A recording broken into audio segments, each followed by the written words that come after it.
Once, I thought I was the favored one of fate, until I heard her voice. She's my long, lost sister, yet she stands with the man I love.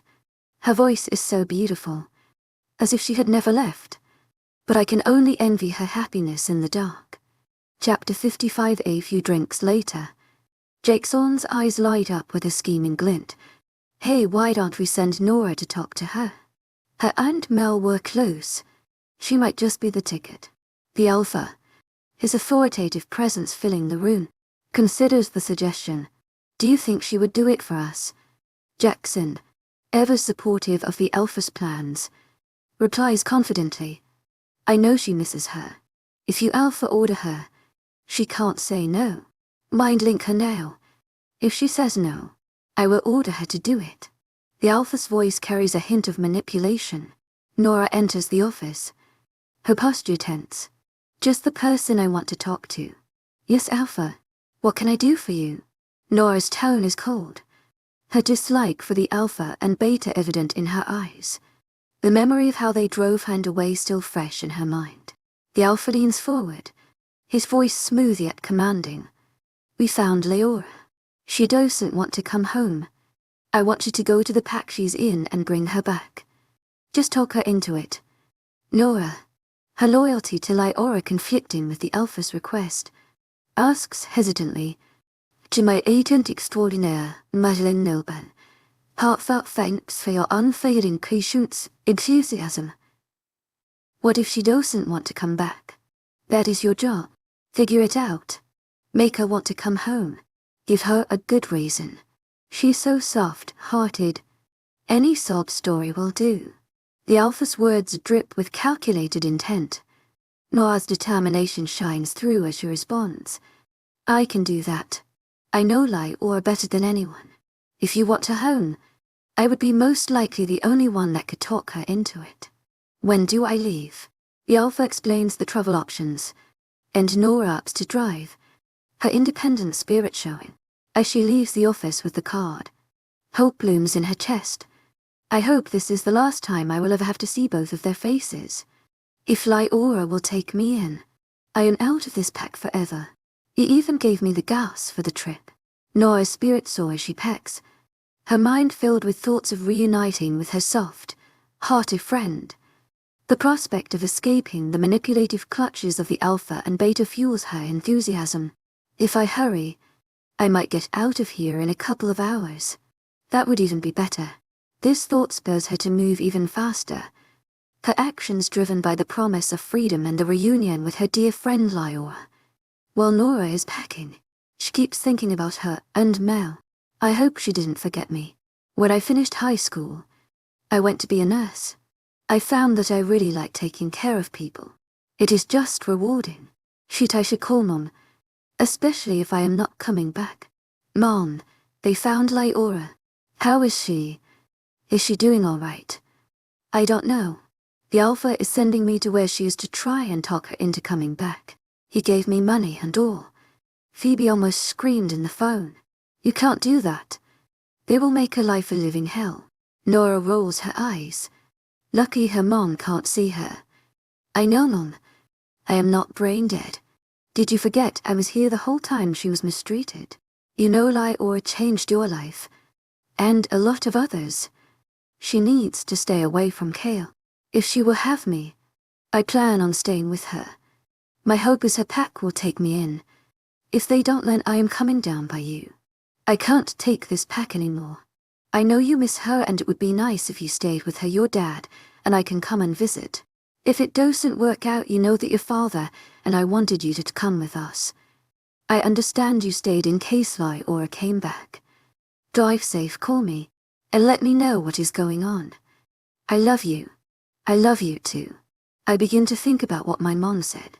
If it wasn't for what Leora said, I never would have thought of being a nurse. She told me that caring for people makes you feel good inside, and she was right. Mom told me I should be a doctor. That takes too many brain cells. More than what I have. Being a nurse is just fine by me. There is a knock at the door. Who is it? It is me, Beta Jackson. Closing my eyes and taking a deep breath to calm down, I go to the door. Yes, Beta. The Alpha wanted to know if you needed to borrow a car for the trip. Tell him that is very kind of him, but my car is just fine. Do you need help packing for your trip? No, thank you, I have it well in hand. That I will be off and talk to you later. Jackson lingers by the door, not saying anything. Is there something else? He clears his throat. Are you leaving in the morning? I was thinking I might leave tonight, if I can get done fast enough. It is better to get an early start in the morning. You should get a good night rest. Thanks for the advice, I will in the morning. The sooner I get out of here, the better. I know Jackson likes me, he's always hanging around me. He's too much of a chicken shit to ask me out. Not that I would go on a date with him. I may play around dating. But I am waiting for my Nate. He's out there somewhere. I've got all my clothes packed along with some of my personal stuff. I will load my favorite blankie with my pillows in the morning. The only stop I have to do is to get gas and snacks, then it is open roads. I hate to admit it after packing and loading the car. I am too tired to drive. I will start first thing in the morning. Who the hell is knocking at 6:30 in the morning? Nora crawls out of bed. Who is it? I came to say goodbye and see if you need anything. I wanted to make sure you didn't need any last-minute help. I have everything I need. That is a lot of stuff to take on a trip. You never know what you might need on the road. And I am going to be gone a month or more. How long are you going to be gone? Jackson didn't believe she would need to be gone that long. 2 weeks to get there. 2 weeks back, and it will take me a few days to talk her into coming back with me. So over a month. I am going to bring my pillows and blanket in case I get tired and there is no place to stay. You think of everything, don't you? Then I will see you when you get back. When you get back, maybe we could go out for dinner sometime. Well, see you when I get back. Thank you. Nora closes the door, saying to herself, by idiot. I can't stand him. And he keeps flirting with me. Kale is in his office trying to get some work done. Ever since he found out about Lyora, he can't concentrate on anything. It has been over a week. Rogan should have called by now. He breaks his pencil. He should have called by now. Jackson walks in Kayla's office. Finished training for today. How are you doing in here? What is taking so long for your father to call? He will call soon. You know him. Do you need me to do anything? No, not right now. I know you don't want to hear this, but you look like shit. Do you want a drink? No, I am fine, just leave me alone. Go do your job. Then I am getting a shower. The phone rings. Chapter 56. Hello. Let me put this on speaker. Kale hits the button. It's your dad. Hey Dad, what did you find out? There's a lot of shit you should know. I went to see her before the concert. When it was just her and me. She's never going to come back on her own. Kale asks, what do you mean she's never coming back on her own? She's got one hell of a life here and is kind of famous. She was playing the piano for a sold-out concert. She turned around and saw me. For the hell of it, she sang right to me. It was one of Alara's favorite opera songs. Damn, her eyes were glued to mine. The song was about how happy and in love she is. I remember her singing. She had a beautiful voice. Her and Mom practiced all the time. I never knew she could sing opera. Why did she stop singing? It was my fault. I couldn't stand to know she was happy. So I told her to never sing again. Matter of fact, I forbid her to play any instruments either. It reminded me of times with her mother, and it pissed me off. When we get her back and she's my mate again, she will play for me and sing for me. I felt bad for a minute. I should want her to be happy. But I am selfish. And I want her back where she belongs. After she sang, she played the violin. Everyone was applauding and screaming her name. She had so many people wanting her. Are you telling me you are having second thoughts? If you are, I am telling you, I will come for her without your help. I am her father. I am so proud of what she has done. I hate the fact she did it without any of us and is enjoying life with them and leaving us out. I agree she belongs home. I just never thought of her as my daughter, the somebody. Don't worry about me, I am with you. Good, because your daughter is coming home to me and going to be my Luna, even if I have to guard her and chain her. She will not leave me or this pack. If I have my way, she will be pregnant all the time. I am going to make her have my pups until she can't make them anymore. It will serve her right for having pups for him. Let me tell you what else she did. The next day she goes to a councilman's house. They greeted her with hugs. In talking about a councilman, hugged her. One of the guards told me she's a doctor and is treating the councilman for cancer. She has gotten a lot better. He can stand up now. He was bedridden. So, she must be pretty good. Cale thinks to himself. What about my dad? Could she help him? Do you think she could help my dad? She most likely could. She has gone home to her pack. The councilman is there now. He had to finish some treatment or something. I followed them as far as I could, but I can't get in the pack. Not with all the councilman's guards here along with their guards. It's too crazy to even try. You coming home, Dad? I think I'm going to stay here a little longer. Wait for that councilman to leave and then try to get in to talk to her again. With what she's been doing with her life, she's going to be hard to get her hands on. Dad, we sent Nora to her. Try to talk her into coming back. She should be there soon, so keep an eye out for her. I'll call you when she gets here. Are you sure she wants to bring her back? That is what she said. Right, Cale. She said she would get her to come back. I guess things changed. She told us the day Lyora left she hoped she never came back. And we all suffered for what we did. I finally asked her out. She said she would see me when she got back. Rogan has been sitting for 10 days, hidden and watching what's going on. He saw the councilman leave and there is no sign of Nora. He calls home. Hi Jackson, I was wondering, is Nora still coming? I thought she would be here by now. It doesn't take that long to fly here. No, Dad, she isn't flying, she is driving. Tell Cale the councilman left and I will call again when she gets here. If you need us, Dad, we will be on a plane and that in no time. Well, I have you on the phone and it's just us. I have to tell you something. He paused for a few seconds. Your mother is here. Lyora and her met up and she lives here now. Like you said, Dad, two of a kind, both bitches, but don't care about the men in their lives. I don't care about her, I gave up on her a long time ago. I know you love her, how are you doing? I still love her. I don't know why, but when I saw that man that took her from me, I had to punch him. I still don't know why after 12 years she would choose him over me. It's not worth the pain, Dad, forget her. What would you think if we get your mother when we take your sister back? I could lock her up in the dungeons and keep her chained in the house. Jackson tries to make a joke. You can put a collar and leash on her until she learns to stay. She has been a bad wolfie. Sometimes, son, you amaze me with the way you think. I have a plan on what to do with them when we find them, but I have to put it past the alpha. If he likes it, I think it will work. Someone is coming, I will call you later. Stay safe, Dad. Chapter 57. Nora finally pulls up in her car. The guards have stopped her at the gate. Michael sees her but is not close enough to hear anything.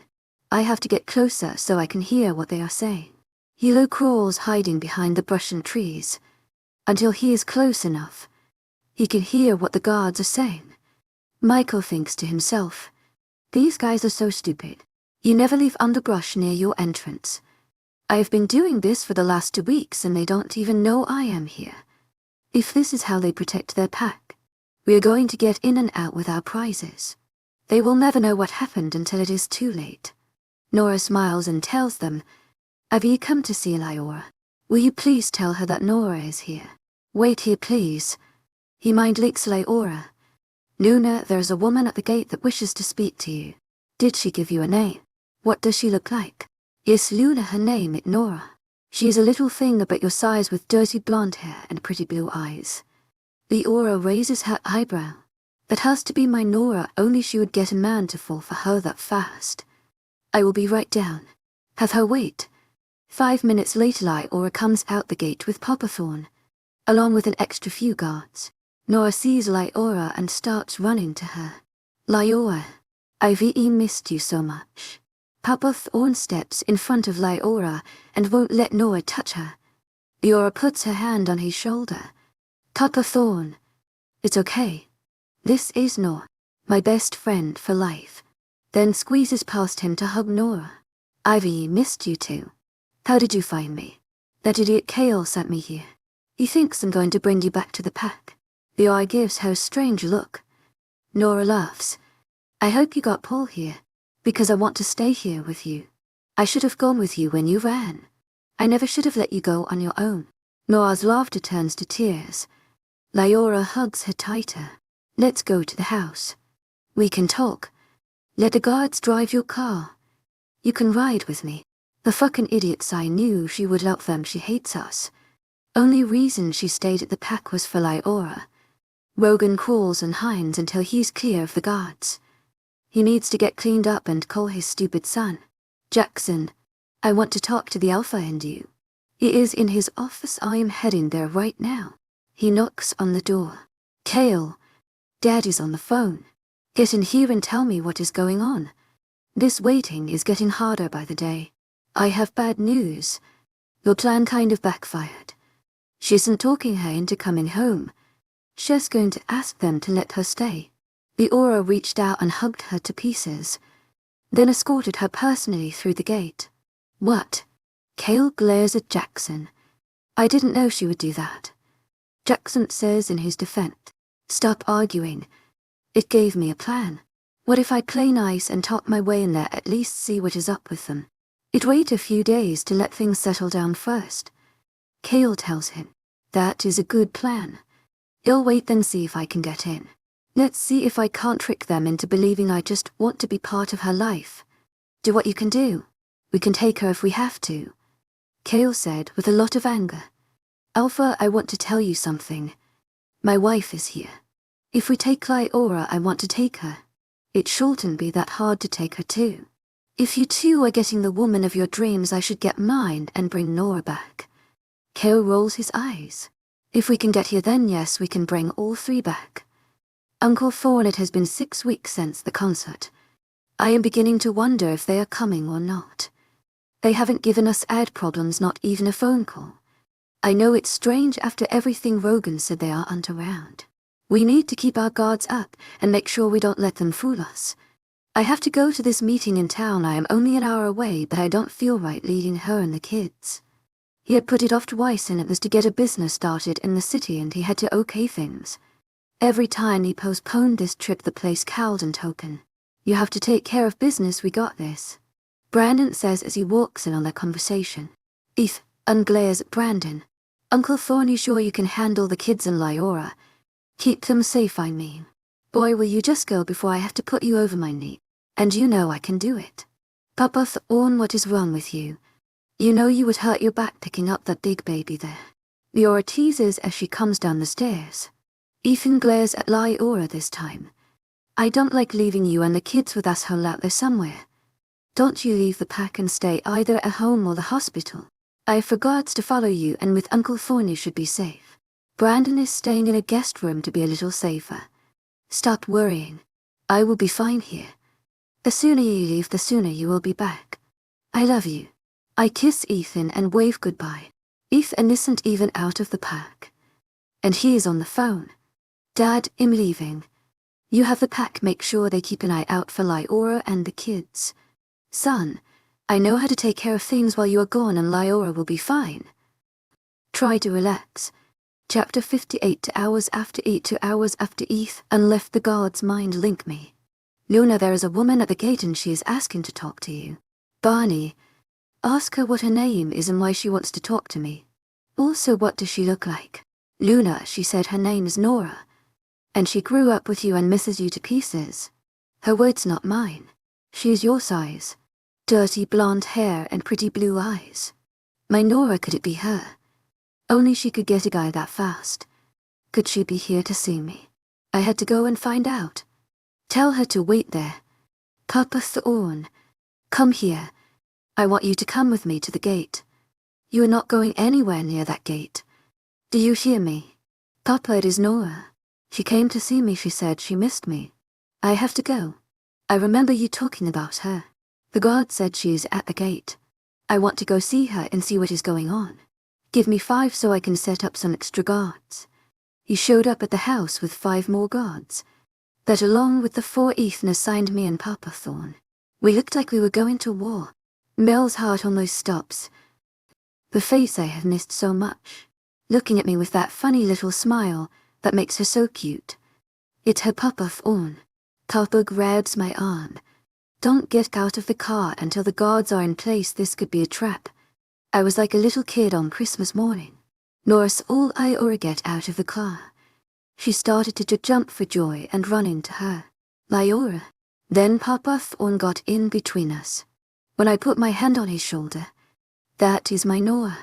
She won't hurt me. Then we hugged like we would never let go. I missed you so. How did you find me? That idiot Kale sent me here. He thinks I'm going to bring you back to the pack. What do you say?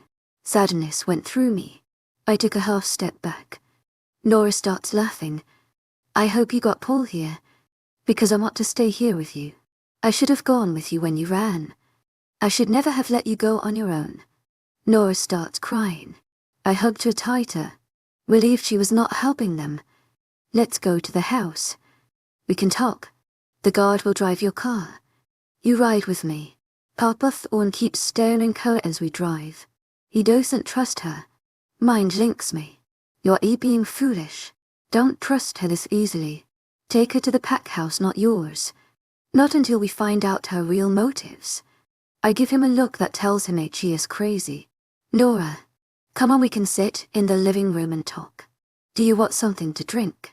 I ask as we head into the living room. I had a soda in the car. So, tell me what you have been doing. You first. Tell me what you have been doing. I haven't seen you in so long.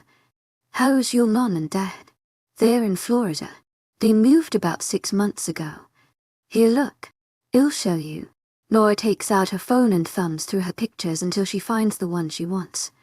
Look at them. They are having a time of their lives.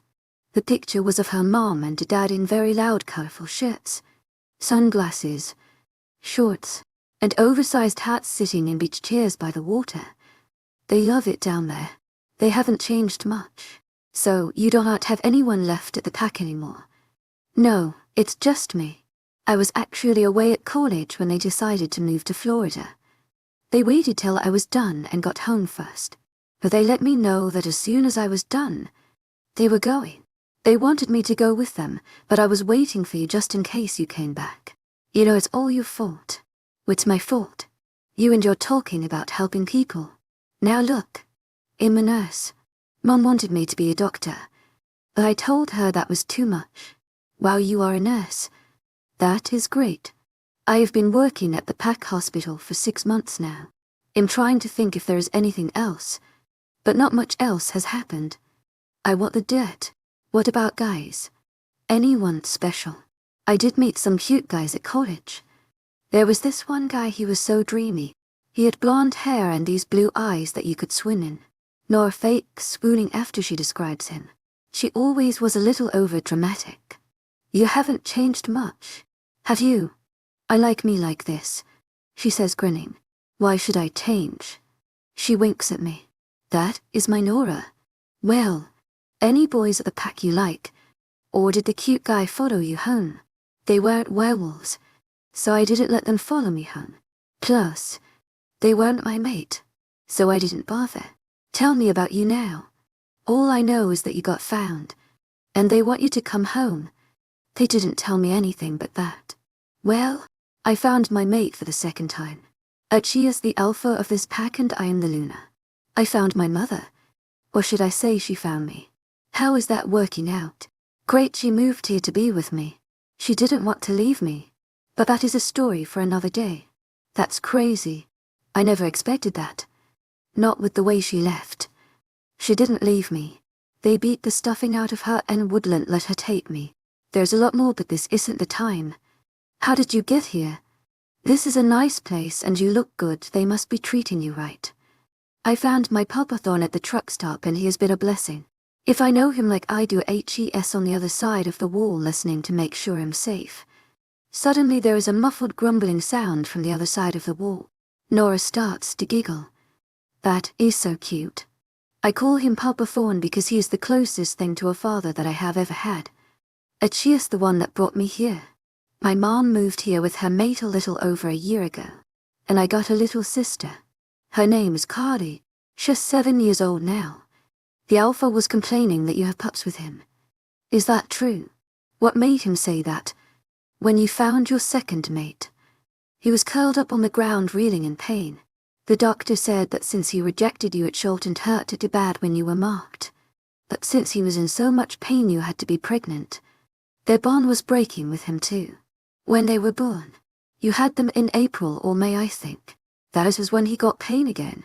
He knows about them. The two of them. I hoped he would never find out. Yeah. Once they were born the bond finished breaking.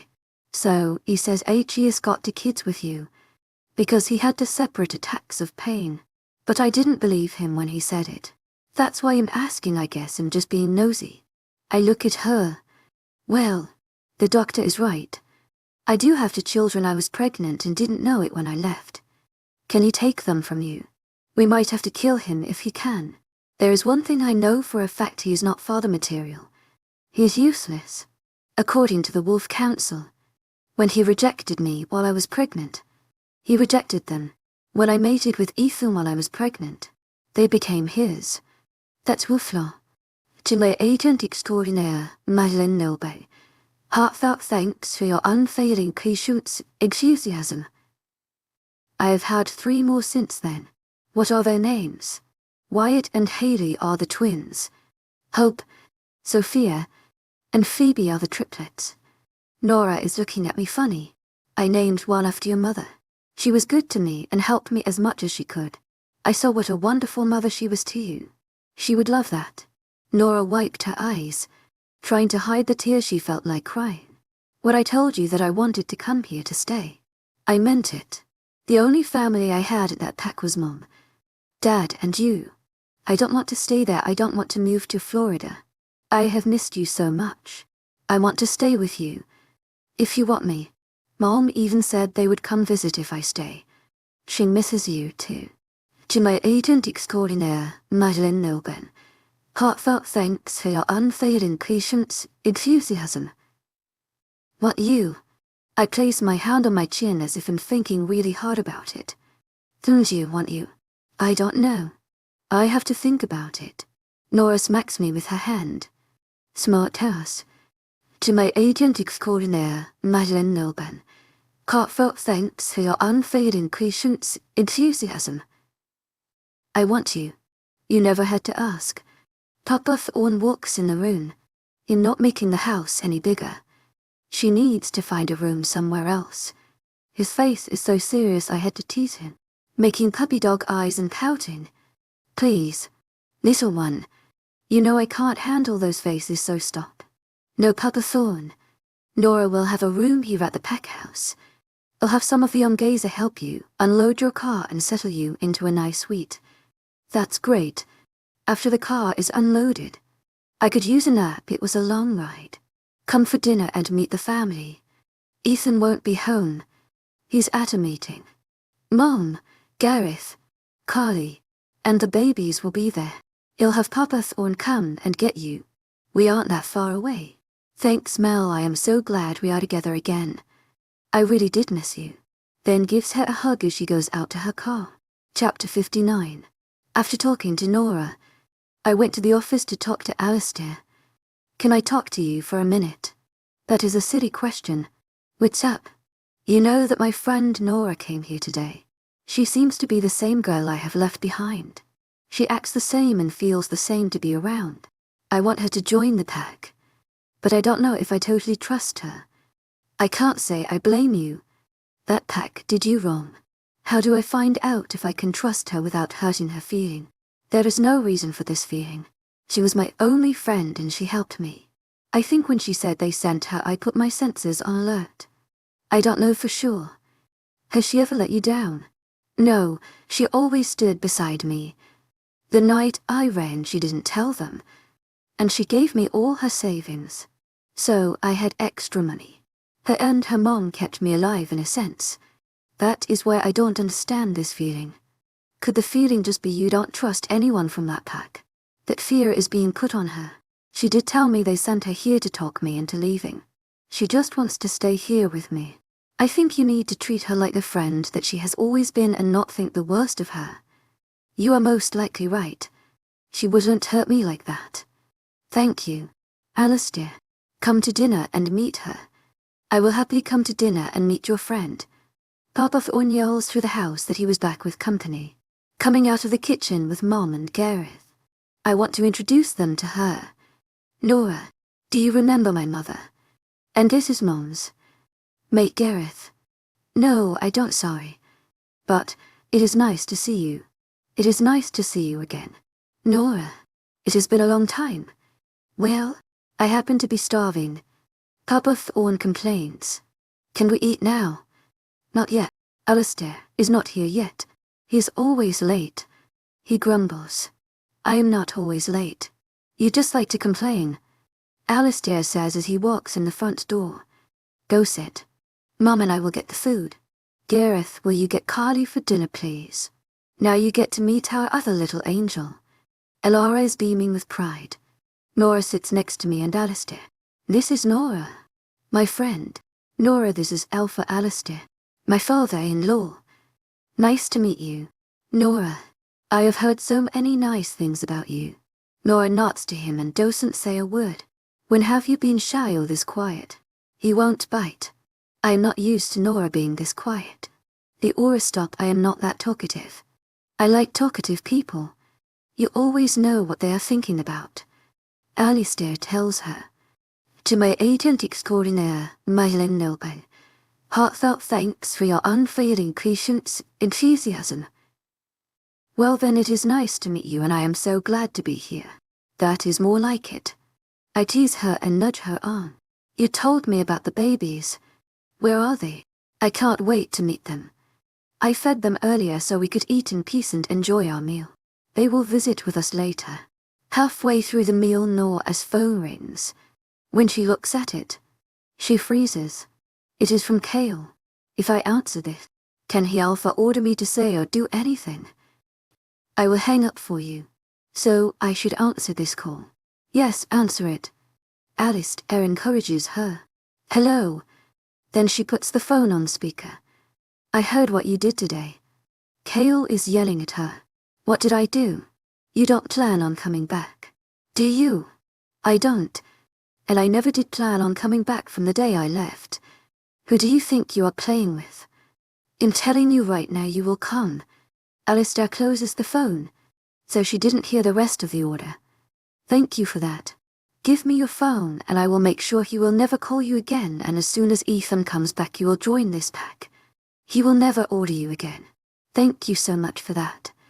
Wait, how did he know that I told you that? I mean, I haven't talked to him until now. Theora looks at Papa Thorne. How did he know that? He might have a spy. Or someone was listening in at the gate and called him. Alistair mind links the guards to look around the gate for signs of a trespass. Let's finish eating. Don't let that us ruin our dinner, Elara says with a smile. Gareth says, do you know what your steady sister did today? Mel, no. What? She decided to wash her hair all by herself and used it by mistake. Show them. Take off your hat. No way that it stays on until we go to the beauty parlor. Gareth waits until she isn't looking, then pulls it off to show her orange-haired dad. You, how could you do this?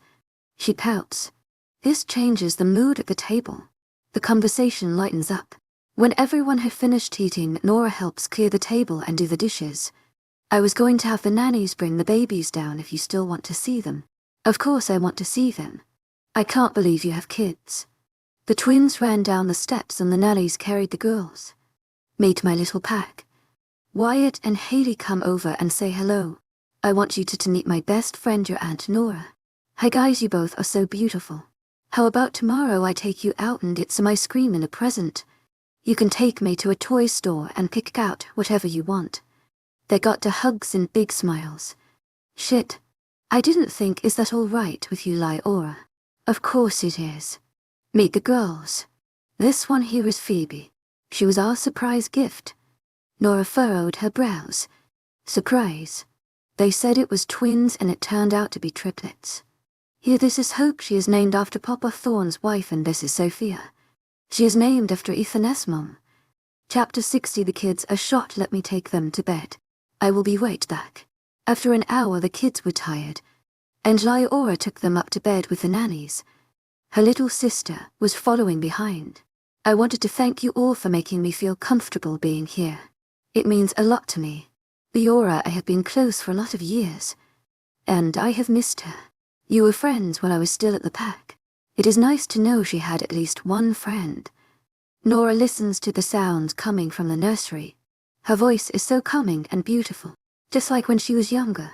I thought she would never sing again after what Rogan did. Papa Thorne asks, what did he do?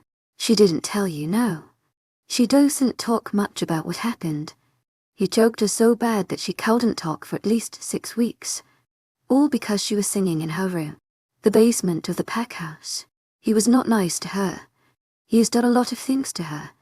And we couldn't stop him, and the alpha didn't help.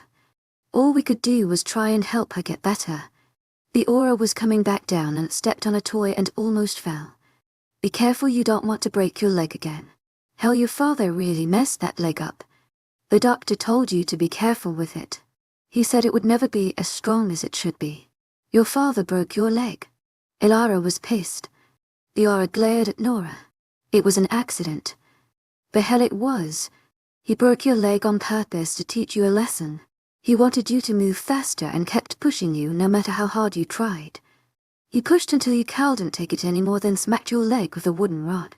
I am not going to lie for the worthless man. Nora. She tilted her head toward her mother. Nora's whole body slumped. I'm sorry I shouldn't have said anything.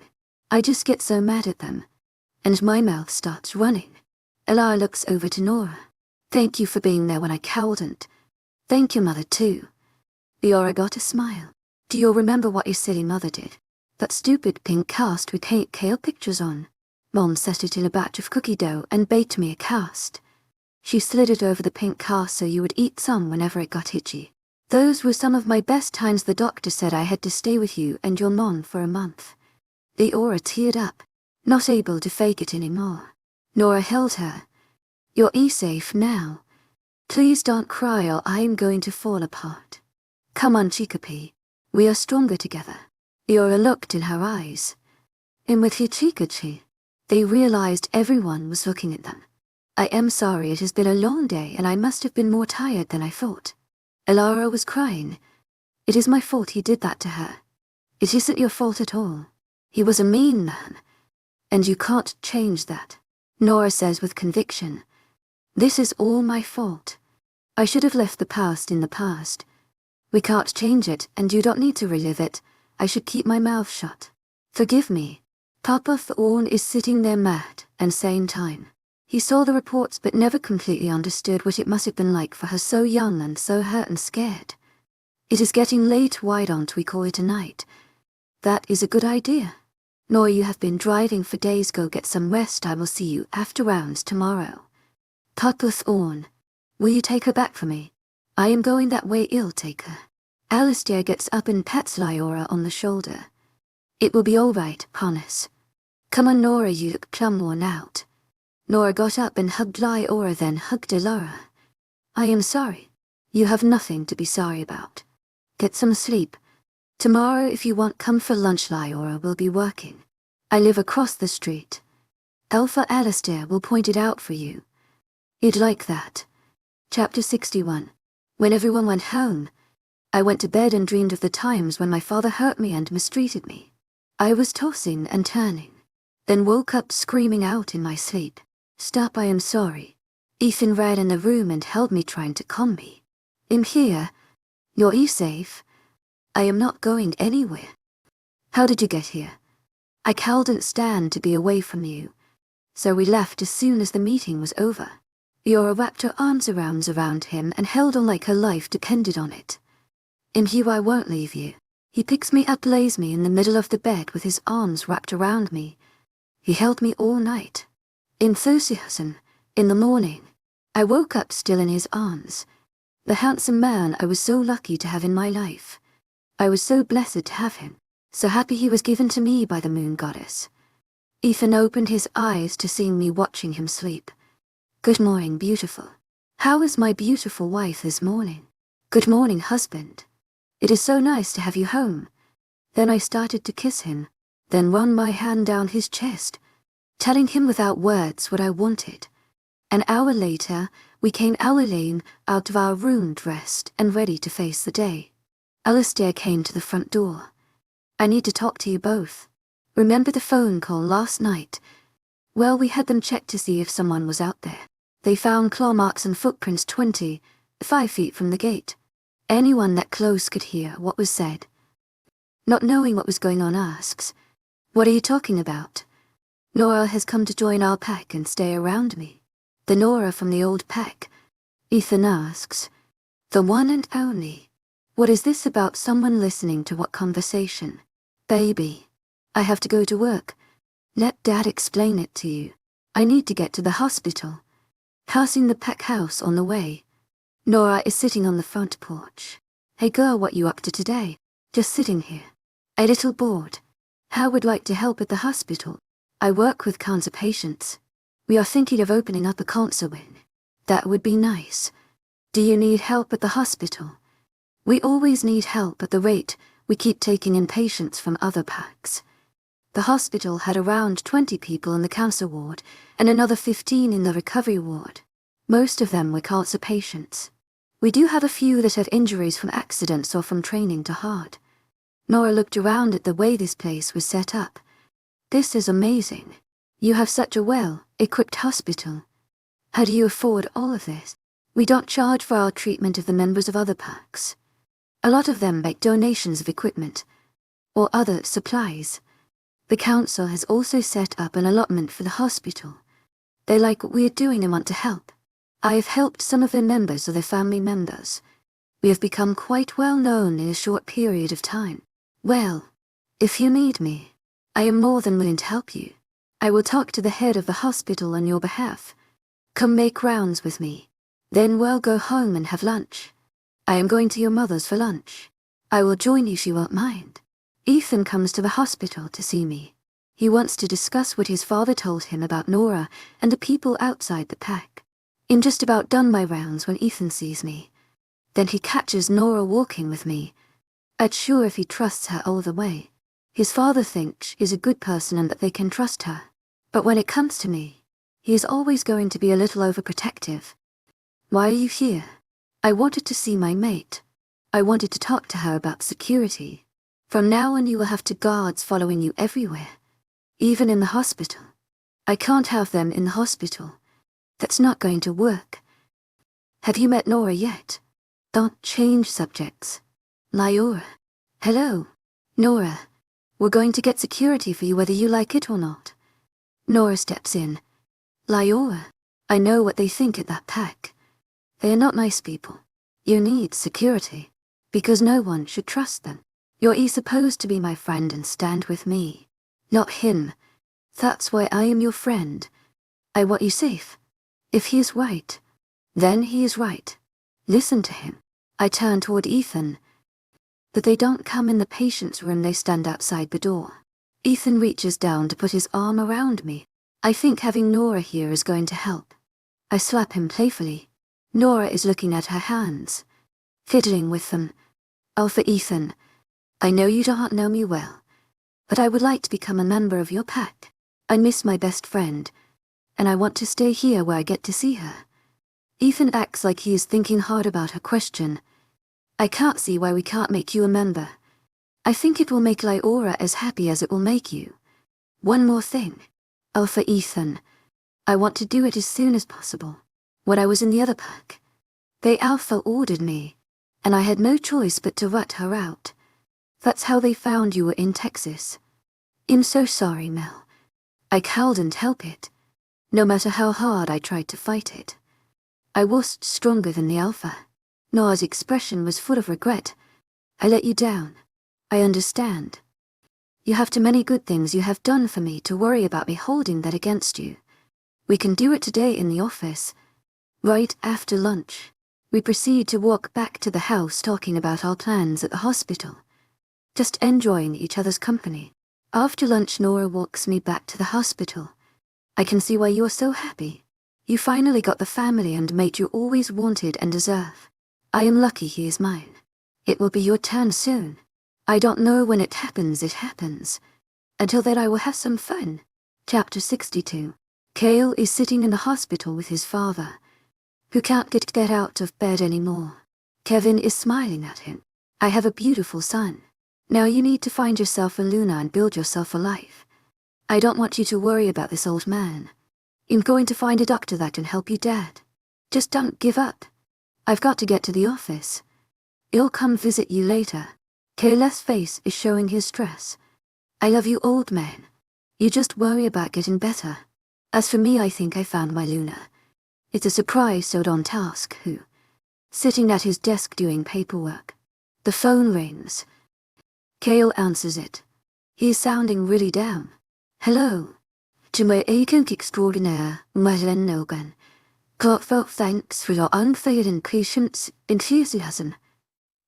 Rogan can hear that something isn't right in his voice. What's wrong? Dad's dying. They can't do anything else for him. You don't want to hear this, I know. But they cure cancer here. Maybe Lyora can cure your father. She'll never come help us. It would be a waste of my time if I called. I'm here. Why don't I go and see if I can talk to her? It won't hurt to at least try. Kill thinks about what Rogan has told him. You're right, it won't hurt to try. I will go see them first thing tomorrow. Nora walks over to have breakfast with Lyora since Lyora has the afternoon shift today. Ethan comes in pissed off. Beta Rogan is here. He wants to talk to you. He said you invited him. You can see a shimmer of fear in Lyra's eyes. I guess we got to go see him. Can he go to the pack house? So? I don't have to stand out there in case someone is listening or waiting. I took care of that. I had the whole area underbrushed and took out every tree in the area. He sees Lyora shaking slightly, like she's fighting the fear in her. Ethan pulls her into his arms. Lyora, I don't like this, but it is a good idea. I am going to send Finn with Brandon. To get him. Papa Thorne says, I'm going with them. No one is going to hurt my little one. I'm going to. Darius says as he gets up. I have no love lost for that man. If he could have his own wife beat to death, he could do anything. Gareth is remembering how he found his wife on the ground almost dead. Lyora and Nora head over to the pack house as the others bring Rogan in. I don't want you alone with him.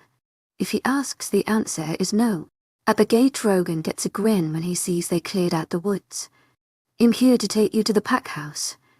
It takes this many men to escort one man to the pack house. Are you that weak that you fear one lone beta? Thorne is trying not to lose it with this man, but he has no patience. They aren't here for you. They are here for me. They don't want me to beat the shit out of you. You could try, but you would find it hard to do. A man who beats women and children is nothing but a sleazy piece of shit, and I can take him in no time. Rogan, seeing that he was getting them all pissed, shut up for the rest of the ride. Brandon takes him in the pack house. The Alpha and the Luna will meet you in the living room this way. Brandon and 4 of the guards stayed with him as he waited. Finn and Gareth meet Lyora and Ethan before they enter the living room. He's in there with 4 guards and Brandon. We'll stay in the hall just in case something happens. Nora is standing there. Do you want me to come for more support? Ethan gets a shit-ass grin. I can't wait till you get to tell him what you think of him. Nora's devilish grin is even worse than Ethan's. Lyora rolls her eyes. Will you all stop? He is one man, not an army. Come on, let's get this over with. Out of the corner of his eye, Ethan catches Alistair entering the side door to observe what was going on. Beta Rogan, what brings you to our pack? The anger in Ethan's voice is clear. I've come for 2 reasons. I've thought about what my daughter has said to me. I want her happy, but I also want her in my life. She told me if I could live with this, she would allow me to come see her. Lyora, can we at least spend a little time together talking? Ethan glares at Lyora, letting her know he was not happy with what Rogan just said. You'll not be alone with her until we know that we can trust you. And right now we do not trust you. I'm willing to start there. You said 2 reasons. What is the second reason? Lyora, who is unsure of him. To my agent extraordinaire, Madeleine Noban, heartfelt thanks for your unfailing patience, enthusiasm. Lyora, Alpha Kevin needs your help. She is dying. He has cancer. He can't even get out of bed anymore. They say he won't make it past February. What you think of us and our pack, I know isn't good. But Alpha Kevin was a good alpha. and he needs your help. I don't think that will be possible. Ethan says, convinced this is a trick. Leora puts her hand on Ethan's arm, whispering, "He was not a bad alpha. Sometimes he was blind, but he never hurt me. We can bring him here." Ethan took a deep breath. "He would have to come here for treatment, and it will only be him and for men. No, I don't think he would make the trip. It's too far." Leora looks at everybody in the room. "I need to discuss this with my family. Make any decision. Will you too? Finn and Brandon, please stay here while everyone else comes out back with me. Gareth, you come out back too." As soon as they are out the door, Ethan says, "There is no way you are going to that pack. I will not allow it." Leora sighs. "I am a doctor. It's my job to help people. H.E.S. dying. He never hurt me. He didn't help me, but he never hurt me. How long would you have to be there?" Alistair is thinking of a way to make this work, knowing Leora and her big heart. "Like I did for your friend Councilman Martin. 3 days. 1 day on, 1 day off, 1 day on. I can't stay there that long. I have patients here that are depending on me." Popoff and it's a gleam in his eye. "We can always ask Councilman Martin to accompany us. They wouldn't dare do anything with the councilman, along with all his guards there." He turns to Alistair. "Do you think you can talk to him and explain the situation? See what he says. I'll give him a call as soon as we're done." Alistair says, "Being a retired beta from his old pack, Gareth has had to deal with different situations. You have to decide how many you're taking with you. You also have to decide what you are doing with the pups. It would be the best time to come in and steal them, if that was their plan." Ethan is rubbing the back of his neck. "I don't like any of this. We're putting our pups and my wife in a lot of danger. What if we don't stay on Packland? We can get rooms at hotel. Maybe even rent the whole top floor. In a well-populated human area. That way they can't shift and attack us as wolves. They can't show themselves." Gareth adds, "Also renting the whole top floor would allow for less opportunity for them to get to us." Ethan and Thorne both agree, saying, "That is a good idea. We could bring some of our own equipment to block the floor." Nora suggests, "Is there any way you could arrange for Leora to put on a concert at the same time as the treatments? That would attract so many people that the hotel security and the police wouldn't let anyone get close to her rooms." "I like the idea a lot. Let me call Stephen and see how long it would take him to set it up. We can work around his schedule." Leora stands up to go inside to make a phone call. Ethan stops her. "Stop right there." Ethan pulls her against his chest. "Not as long as HES in there. I'm not giving him a chance to hurt you. I'm sorry, I didn't think. I have to go to the hospital. I'll call him from my office there." "Nora, are you coming with me?" "Right behind you." Now all of them walk back through the pack house. Chapter 63. Leora stops in the opening to the living room looking at Rogan. "I have to go to the hospital to do my rounds. I don't have the time to talk to you. You and Ethan set up something." Nora looks at Rogan with hatred in her eyes. "You don't deserve to talk to her. You don't deserve to be anywhere near her. She may let you slide with what you did, but I won't. I'm your beta." Rogan says, "Don't talk to me like that. I don't belong to that pack anymore, and I will talk to you any way I see fit." She then places both hands on the back of Leora's shoulders and walks her out the door. Ethan has the 2 betas go with Leora and Nora while the rest of them stay with Rogan. Brandon runs up to Leora and stops abruptly. He sniffs the air. Nora lets go of Leora's shoulders, spins her head to the side, sniffing also. They both lock eyes with each other. "To my agent extraordinaire, Madeline Nilby, heartfelt thanks for your unfailing patience, enthusiasm." Leora turns around and smiles, seeing that her best friend has finally found her mate. "Why don't the 2 of you go and talk? Finn will go with me to the hospital." Brandon abruptly stands with his shoulders squared as if he was in for a fight. "Luna, I will not leave you. My Luna is my responsibility. I will not have you unprotected." He grins. "I will just bring my love with me." Nora looks all shy and flushes. Once at the hospital, Leora calls Stephen about the concert. "You want to do a concert for me in California?" Yes, around San Jose if we can. I will have it all set up in 1 week in San Jose, California. This is not one of mine. You still owe me one more concert. Agreed. One more concert is what I owe you. If you are a good boy, it might even be 2. Thank you for all your help. I am the one that has to thank you. I cannot wait to hear you play. As she did her rounds, Nora and Brandon are making eyes at each other and holding hands.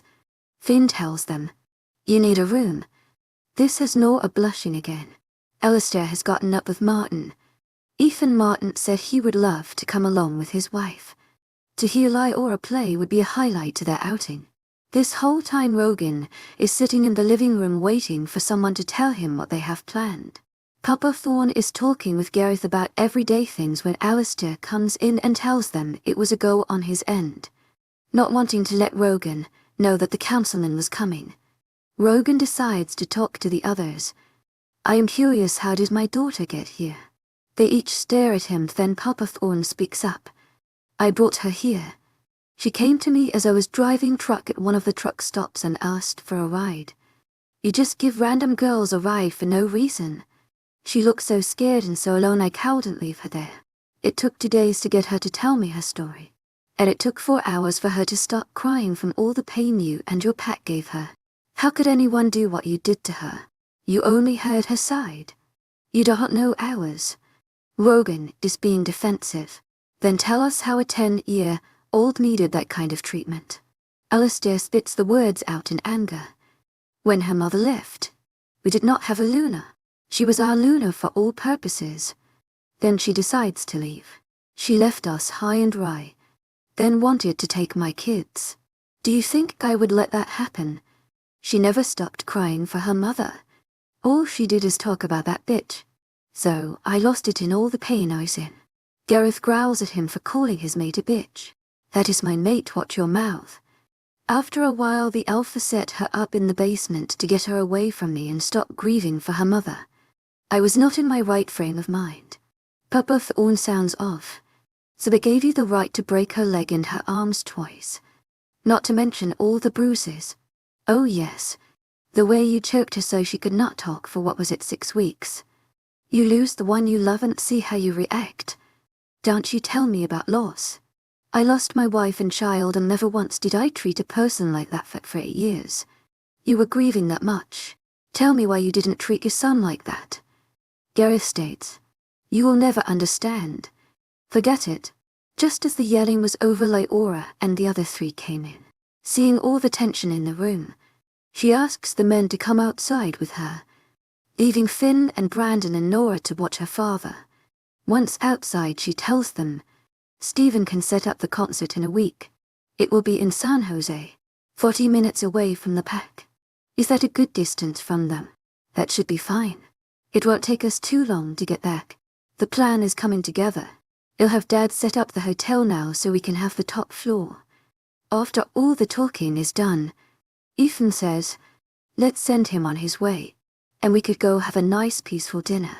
Looking anxious, Lyora nervously says, "I'd like to talk to him first. I know what H.E. has done, and I know H.E. is probably never going to be the father I'd like him to be. I'd still like to know if he has changed enough to be a father at all. You have 30 minutes. Then H.E. is leaving. That's all I can't tolerate." Papa Thorne grundles, "I'll go to the house to get dinner ready." Lyora nods her head in approval, then walks in the pack house followed by everyone else.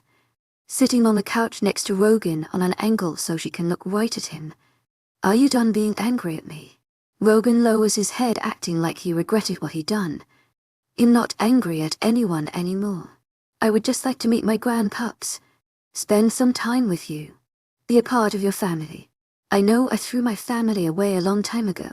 I just want a chance to get it back. In small steps. If you prove that is what you want, then it can happen. I will bring you to the house so you can see the pups. But then you will have to go back to your pack and get things arranged. We will be there in a week to help out for Kevin." Ethan is staring at Lyora with daggers in his eyes. He does not want this man around his pups, or around his mate any longer. Though he doesn't say anything, just walks over, puts his arm around her waist and holds her tight, whispering in her ear, That's not what I said, she mind links back. I know, but I have to give him a chance. The hope of having her father back shows in her eyes as she reaches up and kisses him. Ethan returns the kiss, this one having more passion in it. Rogan has a disgusted look that he hides from the rest of them in the room. Nora jokingly says, if I can't do that, neither can you. Eora teases you have a mate now. Why don't you? Brandon grins. Woohoo! He then bends Nora backward and kisses her just as passionately as Ethan kissed Lyora. Alistair throws his hands up. That's enough of this. I don't have anyone to go home to. Let's go get some dinner. Gareth walks up and whispers, Lyora? I don't know if your mother should be there.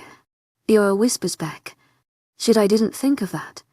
Mind link her and ask her if she is all right with him coming. Within seconds they get their answer. That's fine. They'll just kick the shit out of the bastard. Chapter 60 for all of them, including Rogan, go to the house for dinner. Rogan, not realizing Elara was going to be there, shows his contempt for her. To my agent extraordinaire, Madeline Nogan, heartfelt thanks for your unfailing patience, enthusiasm. It has been a long time, how are you? I have nothing to say to you. Gareth walks up behind Elara, giving her a hug and a kiss. Carly runs over and jumps in his arms. Daddy, you've been gone all day. Gareth holds his little girl in one arm and wraps the other arm around Elara. What has my little girl been doing today? Playing with the twins.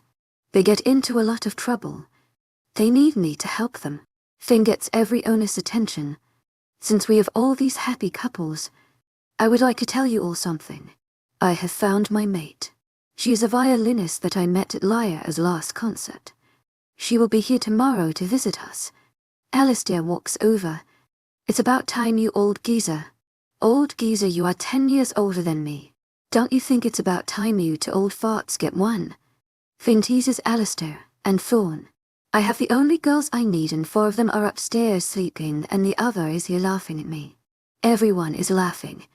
They are so happy being together and around each other. Everyone, that is, except Rogan, who's silently steaming inside. Eora and Elara go up to get the pups. Are you okay with him being here? Mom, really? You can't hurt me anymore. I have you back in my life and I'm fine with that. They pick up Wyatt and Haley as the nannies get the triplets. Then head to the living room. That is a lot of pups and so close together. Rogan comments as he looks at the 5 beautiful babies. Eora introduces them one at a time. This is Wyatt. And this is Haley. The nannies bring up the triplets. This is Hope, Sophia, and Phoebe. At least you got one boy out of it. Ethan walks over with a first grin on his face, causing Lyora to blush. Rogan takes note of what the older to look like. Wyatt looks like his mother except his eyes. He has his grandmother's eyes. They are the color of the ocean and remind you of waves crashing on the beach. He has always loved her eyes. Haley is so much like her mother. The same face and little dimples. But she has careless eyes. He doesn't care about the triplets. They have no value to him. These 2 are the ones that you brought with you. They don't look like Ethan. They don't look like me. They look like their mother. But they do act like me. Eora, I think I am going to leave early. For some reason my stomach is not feeling well. He is thinking that this should be him and his pack, that they have been stolen from them. His anger's starting to get the better of him and he doesn't want to blow this chance to help Alpha Kevin. It is a shame. To my agent extraordinaire, Madeline Nogan, heartfelt thanks for your unfailing patience, enthusiasm. That you have to leave. We will have to catch up another time. If it is possible, I'd like to visit again tomorrow. Whenever you are off work. Lyora, morning shift tomorrow. I'll be home around 2. Then I will see you at 2. Thank you for having me. The guards meet him at the door, then escort him to the gate and watch as he leaves. Dad, will you help me in the morning? We need to set up the transportation here and there. The plane is going to be the hardest. What is going to be the hardest is getting the top floor to ourselves. How many are coming with us anyway? Ethan starts the head count. Too many. Well, count in the morning. In the morning, Finn knocks on the door. Good morning. I've come to ask if I can bring my mate to the house. She will be here with her kids around too. Ethan has known Finn his whole life and I'm so pleased he found his mate. To my agent extraordinaire, Madeline Nilban. Heartfelt thanks for your unfailing patience, enthusiasm. We would love to meet them. You can see Finn loves her when he talks about her. She is so special. I can't wait for you to meet her. She is a widow with a set of twin boys that are 6 years old. Her name is Amanda. She plays the violin for Stephen. She sounds wonderful. I might have already met her at one of the concerts. It will be nice to have someone that likes music as much as I do around. As soon as Laura finished working, she is hurrying home to get ready for her guests. Mom, where are you? In the kitchen getting some snacks together for Finn, his mate. What would I do without you? You are such a help around here. I truly love you. Go get ready. They will be here in a few minutes. Ethan came in the bedroom. Finn is here with Amanda and the boys. Help me with my zipper and we can go down and meet them. I would much rather be unzipping you. Laura slapped his arm and the two went downstairs. Welcome to my crazy house. Laura joked. I have to in my house is crazy. How do you do it with 5 and a full-time job? Luckily, I have a lot of help, along with a great family. I only have my mom, but she's there for me as much as she can be. Without her after my husband died, I don't think I would have made it. Ethan throws a pillow off the couch at Finn. As soon as you move here and become part of the pack, you will have more family than you could imagine. Finn said you play for Stephen. How did that come about? That's right. I was there at your last concert. My husband died 3 years ago in a car accident. He was a good man. He loved his boys. And he loved how I played the violin. I had to make some extra money after he passed, so I started to give violin lessons. Can we go play with her outside? The 2 boys run up with Carly. It is fine with me if the Alpha and Luna don't mind. Ethan waved for them to go. Amanda continues. My students were cute, and it allowed me to do what I always loved to do. Play the violin. One day Stephen came to listen to one of my students play as a favor to his mother. The kid was good, but he didn't have to play. He was just doing it to make his mother happy. It is hard to picture Stephen working with kids, he is so strict. Laura remembered the 6 months he worked with her. He was not impressed with the young boy. While I was playing for my second-year students, he heard me. The stinker walked right into my class and interrupted me. Like he owned the place. He was so loud and pushy. He told me I had to join his orchestra, that he would not take no for an answer. His hand was waving in the air and he kept pointing at me. He can be extremely persistent and stubborn. You don't have to tell me. I know what you mean about him being consistent. He is like that with me even now. Well, that's how I started playing with Stephen. Maybe we can practice together. I have my violin with me. I never leave home without it. Finn is sitting with Ethan on the couch watching his future wife get family, finding it hard to believe that he finally has a mate after all this time and how happy she has made him.